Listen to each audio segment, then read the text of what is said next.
Grande alegria que hoje nós contaremos com a presença do Dr. Fábio, colega, membro da diretoria da Missão Paulo, que comentará conosco o capítulo 18, para que a gente possa então dar prosseguimento ao estudo.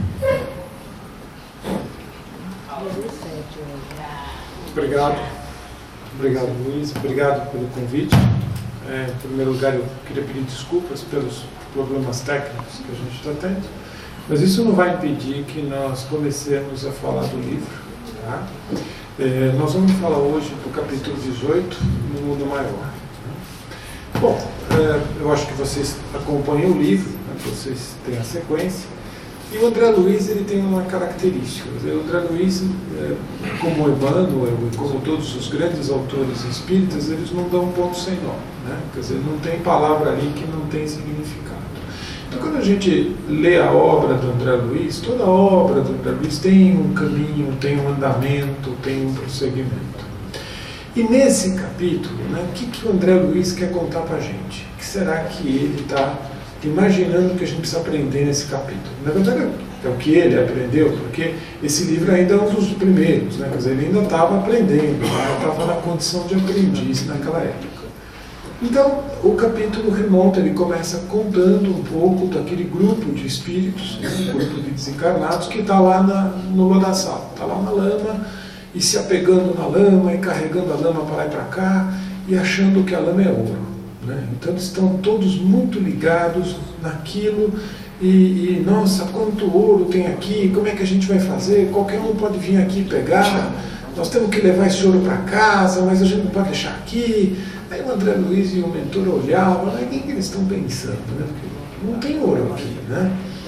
Então o André Luiz começou a ficar intrigado com aquilo, né? Porque eles realmente estavam sofrendo muito, eles estavam felizes, né? Mas eles estavam naquela sanha e realmente para eles lama era ouro. Que fenômeno é esse? Que fenômeno é esse? Alguém sabe, não? Ilusão. Ilusão? Pode ser uma ilusão, né?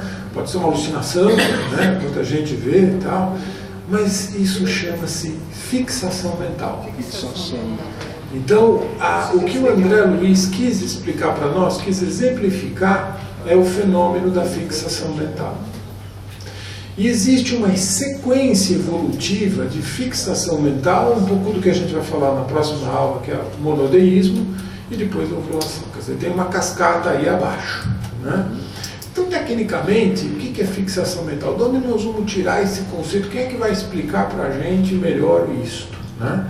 Está nos livros da doutora Marlene Nobre. Né? Obsessão de Suas Máscaras, página 81, está ali, fixação mental. E lá, a doutora Marlene explica que fixação mental é quando o espírito ele simplesmente só pensa em um determinado tema, objeto, assunto. Não precisa ser necessariamente um objeto como o ouro, no caso deles. Pode ser uma pessoa. Você pode estar fixado numa pessoa. Você pode estar fixado num desejo. Desejo de vingança. Você pode ter parado a sua vida numa determinada situação. Não importa se é um ser animado, se é um objeto, se é um evento, se é um fato. O fato é que você parou no tempo naquela situação. E você está fixado naquela situação. Bom, o que acontece, então, quando a gente se fixa numa situação? Né? Quer dizer, normalmente, todos nós, muitas vezes, fazemos com maior força para ficar concentrado no negócio. Né? Não, presta atenção nisso, que isso é importante. A gente fica ali, aperta todos os parafusos que tem no cérebro, toma um golinho de café e fala, não, tem que prestar atenção nesse negócio. Nós gostamos, né? Porque a gente quer aprender. Então isso é uma opção voluntária de cada um. Né? Só que qual é a diferença? A diferença é que depois que a gente aprende, ou depois que a gente entende, a gente consegue desligar. Bom, tá bom, aprendi, muito obrigado, já sei como fazer, agora eu vou fazer outra coisa. Mas quem tem a fixação mental não consegue mudar o padrão e fica retido naquele fato. Só que o problema todo é que, vamos combinar, né? Ninguém aqui também, se for ficar fixado mentalmente, vai ficar fixado mentalmente em fazer só o bem, né? Nós não somos tão bons assim, nós ainda não somos tão evoluídos assim, né? Se fôssemos nós, tivéssemos um processo de fixação mental só para fazer o bem, seria uma beleza, né? É a fixação que todo mundo quer, né? Mas nós ainda não estamos nesse ponto. Nós estamos ainda a gente ainda se fixa por algumas coisas que não devia, né? Então, o que acontece quando nós fixamos o nosso padrão mental, as nossas ondas mentais, que normalmente, quando a gente está voltado para o bem, né, o bem faz com que a gente cresça, a gente expanda, nosso perispírito, o padrão aumenta, as sequências de onda ficam mais rápidas, né? Nós ganhamos dimensão, melhoramos, fazemos os nossos centros vitais se regenerarem. Agora, quando a gente fixa numa situação que nos causa dor, ou nos causa incômodo, ou a gente fica fixado no sentimento de raiva ou revolta, nós encolhemos. Todo o nosso padrão, todo o nosso fluxo de energia se condensa. Então, fixação mental no bem é expansão. Fixação mental no mal, ou na raiva, ou em sentimentos inferiores, é contração. Então nós vamos contraindo ou nós vamos expandindo. Tá? Se nós somos, antes de seguir aqui, muito obrigado, graças à dedicação deles, a gente conseguiu. Então, assim, se nós formos pensar nesse fato de contração e expansão, nós vamos encontrar esses eventos, né, de contração e expansão várias vezes na literatura espírita. Né? Então, por exemplo, quando nós vamos encarnar, o que acontece com o nosso espírito? Encolhe, ele contrai. Né? E o que acontece com a nossa memória? Desaparece. Sim, todo mundo fica morrendo de medo de Alzheimer, né? Mas a encarnação é Alzheimer agudo. Então, assim, eu vou dizer uma coisa para vocês, não tem que ter medo de tal, você já tem Alzheimer. A gente já, né? Graças ao Alzheimer, a gente nasceu. Então, assim, acontece um negócio, a gente de uma hora para outra tem Alzheimer, encolhe e nasce. Quando a gente desencarna, o que acontece com o nosso perispírito no mundo espiritual? Ele expande. Isso está em André Luiz, naquele livro simples de ler, de Evolução em 2 minutos. Né? Livro facinho, né? Que a gente deu uma vez, assim, em 2 minutos pega tudo. Né? Então, quando nós desencarnamos, nós expandimos. E durante a nossa vida inteira, a gente faz expansão e contração, expansão e contração. Você entra num ambiente que é gostoso, aquele padrão vibratório legal, você né? Você entra naquele lugar pesado, você se constricta. Quando a gente fica na fixação mental, nós só vamos encolhendo. E isso complica todo o fluxo de energia, todo o fluxo da distribuição do fluido vital, todo o nosso regenerar fluídico fica complicado. A gente fica realmente parado no tempo. Então essa é a segunda dica da fixação mental. A fixação mental nos para no tempo. Tá? Então todo mundo que está fixado mentalmente não percebe que o tempo passou. Então estes senhores talvez nem percebessem que eles estão desencarnados, nem perceberam que o tempo passou, nem perceberam que eles envelheceram, porque todo mundo que fica parado no tempo, ele fica para trás. Né? Tem um filósofo muito legal, que é o Garcês, né? Ele fala que não adianta a gente achar que a gente não gosta do mundo que tem Pedro. Não gosto dos Pedros. Odeio Pedro, para mim Pedro não tolero o Pedro. Porque se for assim, o melhor mundo para a gente vai ser o mundo no qual o primeiro Pedro ainda não nasceu.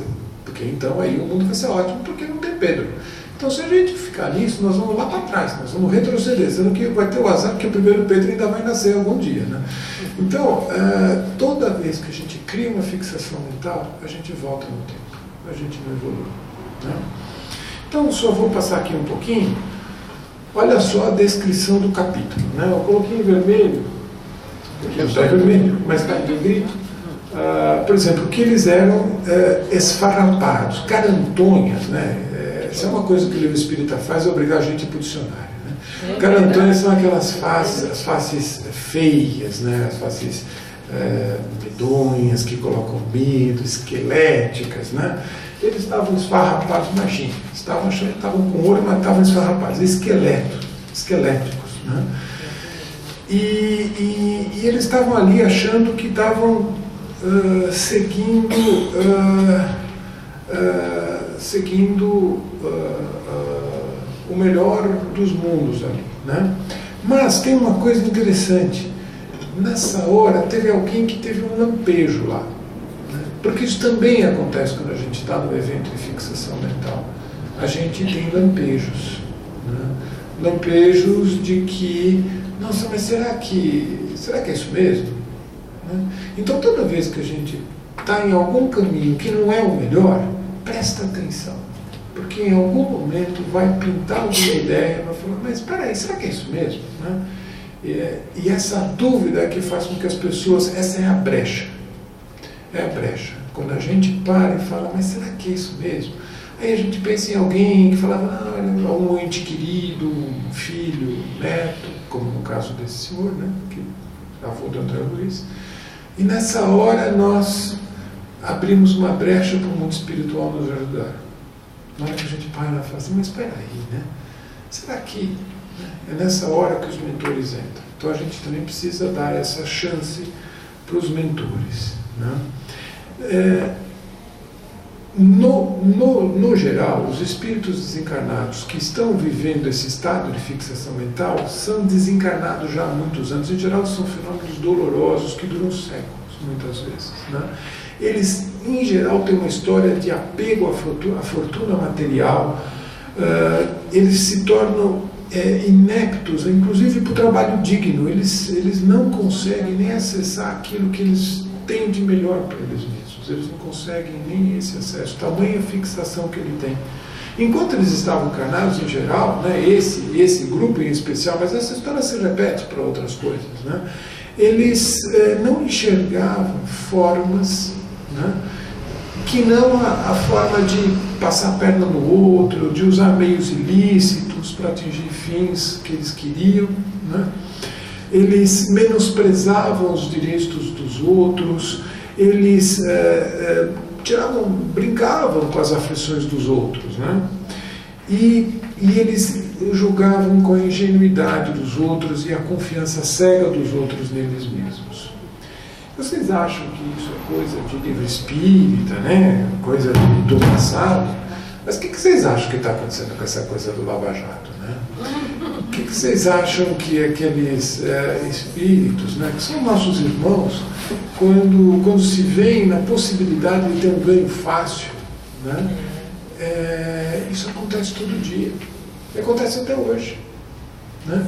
Então, quem garante que esses colegas, esses irmãos nossos que hoje fazem tomam essas atitudes, tomam essas decisões, não são estes, né, que vieram com a oportunidade, né, com a possibilidade de fazer diferente, mas que muitas vezes caem, como a gente também, né? Então, isso acontecia e acontece, né? Em geral, quando esses espíritos estão ligados a esse fenômeno de fixação mental, eles podem também emanar para suas vítimas vingança, também tem sentimentos de delitos, né? Eles ficaram atormentados com essa miragem do ouro, tem a avareza e mais. Ninguém pode perceber quando é que eles vão acordar. Ninguém pode garantir que eles vão acordar e como vão acordar. Tá? Muitas vezes eles ficam milênios nisso, né? Então, só repassando, né, esse conceito da doutora Marlene, de que a fixação mental ele está ligado a um objeto, ser ou coisa, impedindo que o fluxo normal ocorra e cristalizando de tal forma que nenhuma modificação é possível, né? E aqui, mais uma vez, diferencia-se da concentração, porque na concentração a gente consegue fazer diferente, a gente consegue desligar quando nós precisamos, né? E aqui Aqui vem um outro conceito interessante que a doutora Marlene nos coloca. Como é que isso também se mostra no nosso corpo? Né? Nós temos uma dupla cadeia de gânglios chamada grande simpático. Na verdade, hoje é chamado de cadeia simpática e sofre uma alteração da sua densidade. Né? E essa região aqui, que é a região do plexo simpático, começa a ficar densa e no perispírito ela fica muito mais densa. Ora, o sistema simpático no nosso corpo é aquele que atua principalmente nas funções do subconsciente, instintivos, atua no batimento cardíaco, na respiração, digestão, pressão arterial. Né? Então, quando nós temos o nosso sistema nervoso simpático ativo, nossa frequência cardíaca aumenta, nossa pupila dilata, a gente transpira, a gente fica agitado, o coração bate depressa, a gente não consegue dormir direito, a gente fala muito. Mas, no ponto de vista espiritual, nós ficamos mais ligados no aspecto da intuição, mas mais no sentido inconsciente, aquelas coisas mais básicas. Vocês lembram do André Luiz que fala das 3 casas, né, das 3 moradas? Então, o sistema nervoso simpático nos torna ainda mais na primeira morada. Então a gente acaba se tornando mais reativo, mais agressivo, né? Já o sistema nervoso parasimpático é o sistema nervoso que nos acalma, nos tranquiliza. Então a frequência cardíaca cai, nós relaxamos, nós começamos a ter sono, é o sistema que nos faz dormir à noite. Então quando nós temos uma densidade no simpático, tá, nós ficamos muito... É como se a gente estivesse com adrenalina. O que acontece com eles? Né? Parece que eles estão ali, na adrenalina. E aí você começa realmente a ficar mais disponível... Estão fissurados. Fissurados. A gente começa a ficar mais disponível para achar que lama é ouro. Né? Então, quando a gente está muito ali ligado numa coisa, é que a gente acaba tomando as decisões erradas, quando a gente faz as coisas por precipitação, quando a gente faz a coisa, quando a gente come aquele doce que não precisava comer, né? Aí vem o parasimpático e fala, não, calma, espera aí, olha a dieta, não é bem assim, se põe no lugar do fulano, né? E a gente pondera. Né? Então, essa densidade no simpático faz com que a gente não consiga discernir. E mais, né? Quando nós... eu acabei escrevendo muito aqui, mas eu não vou falar tudo isso, tá? Assim, quando a gente acaba ficando muito fixado no simpático, o que acontece é que se a gente desencarnar nesse estado, quando a gente desencarna, nós somos feitos balões, né? Nosso espírito, nosso perispírito sai, né? E o nosso conjunto espírito-perispírito fica feito um balão. E o nosso nível vai depender da densidade desse balão. Se esse balão for muito denso, nós vamos ficar mais aqui para baixo. Se o balão for menos denso, nós vamos subir. É um evento quase físico. Isso não é um castigo divino, não é uma punição de Deus. Isso é lei física. Né? Então, quanto mais adensado nós estivermos, mais condensados, menos expandidos, menos leves, mais pesados, a gente de fato vai para baixo. Tá? Então, se você desencarna nesse estado de fixação, não vai acontecer de você logo alçar uma escala espiritual melhor. Né? Isso é praticamente lei física. Né? Então, só voltando um pouco ainda às características da fixação mental. Né? A amnésia é uma das consequências, a gente esquece de tudo, só fica pensando naquilo, literalmente. E aí, essa questão do bem e do mal está numa psicografia do Dias da Cruz, numa mensagem do Dias da Cruz. Né? E ele fala isso, ele fala que o bem é expansão, crescimento e harmonia, e o mal é condensação, atraso e desequilíbrio. O bem é a onda permanente da vida a irradiar-se como o sol. E o mal pode ser considerado como sendo a mesma onda a nivelar-se sobre si mesma, gerando a treva enquistada. Então, quando nós estamos no bem, nós crescemos e expandimos. Desencarnar no bem deve ser uma delícia. Deve ser uma delícia. Porque a gente realmente aí expande, cresce, consegue visualmente ver os nossos amigos espirituais, consegue percebê-los, não que nem o André Luiz que desencarnou, a mãe estava lá e ninguém viu. Né? E quando a gente desencarna com aquela raiva, com aquela coisa ruim, fixado só no dinheiro, só no bem material, nas minhas coisas, na vingança que não conseguiu fazer, nós vamos desencarnar condensados. E aí nós não vamos subir. Né? Nos casos ainda da fixação mental, como eu falei para vocês, nós temos uma parada no tempo. Né? O espírito normalmente não se interessa por outra coisa. Ele acaba se interessando por ele mesmo. Porque não é verdade, quando a gente fala assim, mas eu estou interessado no ouro, eu quero ouro. Na verdade, em primeiro lugar, existe uma característica desses espíritos que é o egocentrismo. Eles estão focados nele mesmo. Nesse caso, é o ouro, mas pode não ser. Pode não ser. Por exemplo, se a pessoa fala o tempo todo da dor dela, olha, fulano tá mal no hospital, mas olha, ele pelo menos tem a filha, olha eu aqui, eu estou parado, eu não tenho nada, coitado de mim, eu estou perdido, eu tenho só depressão, eu tenho isso, tenho aquilo. Você também está fixado. Pode não ser em ouro, pode não ser em vingança, mas você está fixado nos seus problemas. A gente acha que isso não é fixação mental? É sim, senhor. Né? Quando nós fixamos só no nosso ódio, na nossa raiva, né, nós estamos fixando mentalmente. Então, esse exemplo do ouro não precisa ser ouro, pode ser outra coisa. A gente costuma pensar muito na questão material, né? Mas não, você pode estar olhando só para o seu umbigo. Você está fixado no seu umbigo. Deve ser lindo o seu umbigo, né? Mas enfim, quanto mais a gente procura sair de nós mesmos, quanto mais nós procuramos olhar o outro, quanto mais nós procuramos enxergar a realidade do outro, mais nós saímos da fixação mental. E como é que é o nome disso? Como é que é o nome de quando a gente sai da gente mesmo, olha para o outro e ajuda o outro? Caridade. Caridade. Então, caridade e amor são antídotos para a fixação mental.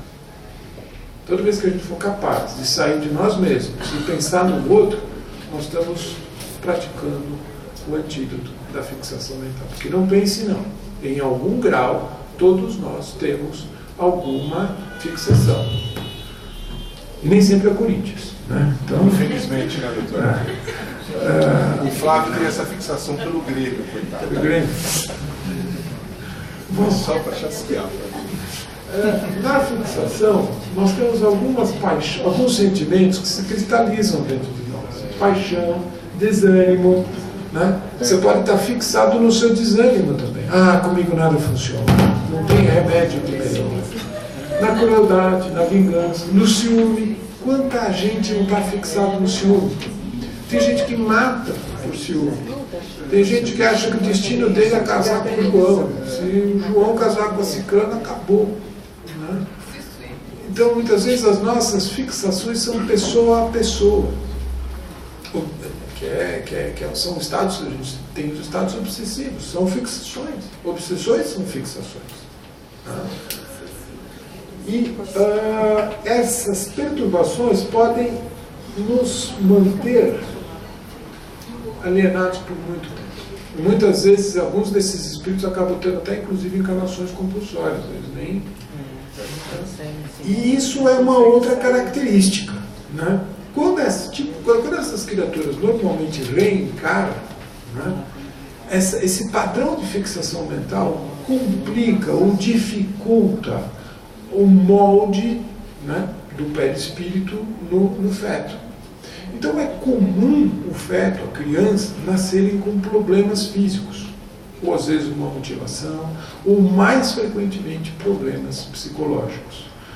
Boa parte dos quadros psicóticos são espíritos que reencarnaram de estados de fixação mental. Então, para nós médicos, né, em especial para os psiquiatras, quando eles estão frente a pacientes com estados psicóticos, a gente tem que pensar que esse espírito pode ter esta história. Né? E não tem jeito, como diria a doutora Marlene Nobre, noves fora nada, é só aqui que a gente resolve. Quer dizer, na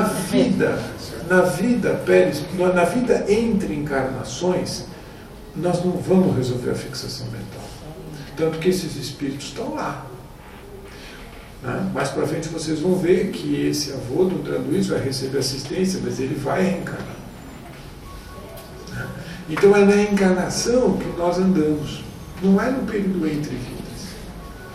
Então, parte desses espíritos, quando nascem, eles nascem com uma tarefa a cumprir.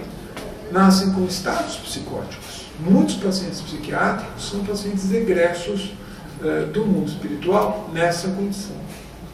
Né? Bom, nós temos aí uns minutinhos, então eu separei um pouco de outros temas para a gente falar um pouquinho da prática, né? Porque a gente fica falando muito na teoria, né? E na segunda vez nós vamos entrar mais na questão aí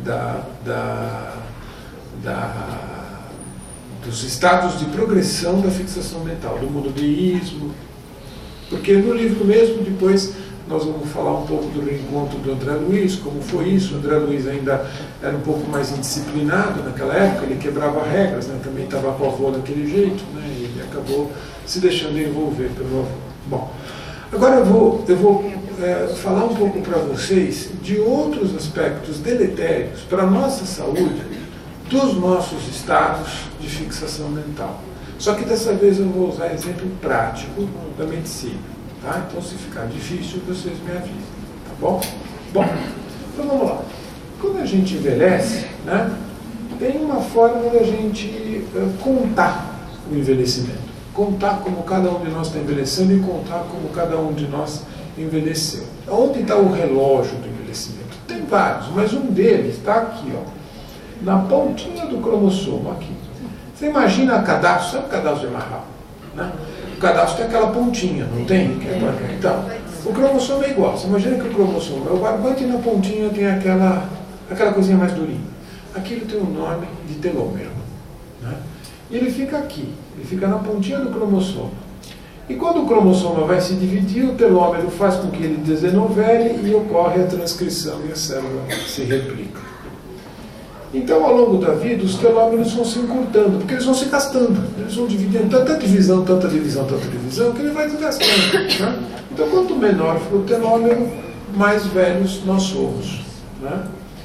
E aqui, então, você vê na pontinha dela, são cromossomos de verdade. Tá? Na pontinha, aqui não dá para ver tão bem, mas tem umas coisinhas verdinhas aqui que são os telômeros. E os telômeros, com a idade, eles vão caindo, ou seja, as pessoas mais velhas têm menos, os telômeros mais curtos, e as mais jovens têm os telômeros mais longos. Então, se vocês querem saber se vocês estão de fato envelhecendo ou não, começa a dosar os telômeros. Na prática, a gente não faz isso, não dá para ir no laboratório fazer, ainda não se usa isso no dia a dia, só em pesquisa. E para que o telômero é importante? Né? Então, assim, não sei se vocês lembram lá de biologia, mas tem aqui o cromossomo, os telômeros, né? E na hora que a célula se divide, normalmente vem uma parte do pai para cá, uma parte do cromossomo da mãe para cá, e a divisão acontece normalmente. Só que quando o telômero não está legal, ele está gasto, uma parte junta, gruda aqui em cima, o que não deveria acontecer, e na hora da divisão ele divide errado. E essa célula é uma célula que vai ser uma célula cancerígena, vai ser uma célula que não vai funcionar direito. Né? O nosso sistema sanguíneo tem jeito, o nosso sistema autoimune tem jeito de neutralizar essas células, porque isso acontece com frequência no dia a dia da gente. Mas quando a gente envelhece, esse sistema autoimune vai caducando, ele vai perdendo, ele vai ficando meio desatento e vai começando a deixar escapar algumas células anômalas. E aí é que começam a desenvolver as doenças. Então, é importante para a divisão que esse telômero esteja grande e forte e desenvolvido. Pois bem, então aqui, ó, isso aqui está em inglês, então eu vou dizer para vocês o seguinte, que esse aqui é um estudo publicado numa revista estrangeira, de impacto, mostrando o tamanho do telômero segundo a hostilidade em homens. Então, olha o tamanho do telômero em homens dóceis, com pouca hostilidade. E olha o tamanho dos telômeros em homens mais hostis, que é essa última barrinha aqui. Ou seja, hostilidade faz a gente envelhecer. Então, tudo aquilo que vocês escutam nos livros espíritas, né, não é conversa para boi dormir, não. Tem um monte de estudos já mostrando que o nosso corpo reage com o que a gente pensa. Né? A história do hálito mental. Imagina se o que a gente pensasse tivesse cheiro. Ia ser complicado. Né? Então, assim, Então, todas aquelas coisas que vocês escutam, né, de ação, de pensar o bem, de agir no bem, não é só coisa de espírita. Isso está na prática. Né? Então, olha assim, os homens menos hostis envelhecem menos. Isso vale para um monte de coisa. Então, por exemplo, aqui, quem medita, quem faz atividade física, tal, quem vai no bem, os telômeros são maiores. Quem não faz nada, são menores. Então, toda vez que você emana amor, toda vez que você faz o bem, toda vez que você vai para a caridade, eu tenho certeza que vocês estão rejuvenescendo. Aqui é um outro estudo, né, mostrando a questão da prece. Aqui é frequência cardíaca, frequência respiratória, pressão. Aqui é quando você fala normalmente. Bate papo com a pessoa. Ah, como é que vai a vida? Vai bem, vai bem, vai mal. Conversa em padaria, né? Conversa com mato, como a gente fala. Aqui você fala, olha, faz um mantra e faz uma Ave Maria. Olha o que acontece com o padrão respiratório, olha o que acontece com o padrão de frequência cardíaca, com a variação de pressão. Porque nessa hora, quando a gente medita, quando a gente faz uma prece, quando a gente faz uma oração, todo o nosso sistema fica mais para o parasimpático. Lembra do simpático? A gente desativa o simpático e começa o parasimpático. Então, se você está lá numa ideia de fixação, né, isso eu falo com meus pacientes, nunca dá certo, mas eu sempre falo. Mas quando você estiver numa padaria, tiver aquele quindinho olhando para você, faz uma prece. Porque se você está lá no simpático, você vai querer atacar aquele quindinho. Então, faz uma prece. Porque o parasimpático vem, aquela intuição de querer pegar o quindinho e vai embora. Eles nunca fazem, mas enfim, eu sempre tento. Não faço. Não fala não, frequentemente eu faço muita prece nos restaurantes, você não faz ideia. É que nem o André Luiz no filme, ela pega um copo d'água e fica com água na boca, que não vai acontecer nada. Então assim, só para terminar, eu só queria deixar o gancho já para a próxima, né, na qual nós vamos evoluir um pouco mais nisso, mas eu só queria dizer, voltar para essa parte do livro. Amigos, não seremos vítimas de um pesadelo? Às vezes eu chego a supor que nós estamos equivocados. Há quanto tempo deambulamos, fora do lar, onde estamos? Não teríamos enlouquecido? Essa é a voz da razão. A gente vive escutando a voz da razão e a gente vive não dando bola para ela. Né? Então, assim, os nossos mentores, né, eles estão do nosso lado. Eles tentam. Né? A gente, às vezes, não quer ouvir. Né? Mas no meio de uma turma, sempre tem alguém que está numa condição melhor que nós. Sempre numa turma de 10, 15, tem sempre aquele que antes de fazer a coisa errada fala, gente, peraí, vai, não vamos fazer isso e tal. Então, assim, quando a gente tiver com uma ideia fixa muito grande, dá uma parada, respira, faz uma prece, porque nessa hora o mentor que está tentando te intuir ganha esse passo. E aí pode acontecer de você mudar um pouquinho de opinião e, quem sabe, mudar o trajeto. Bom, então para hoje era isso. E semana que vem nós vamos entrar um pouco mais no capítulo. Mais uma vez eu peço desculpas. Eu sou geriatra. Eu cuido de velhinhos. Eu fiz endocrinologia em primeiro lugar e depois eu fiz geriatria. Muito legal. Tá bom? Muito obrigado. Viu?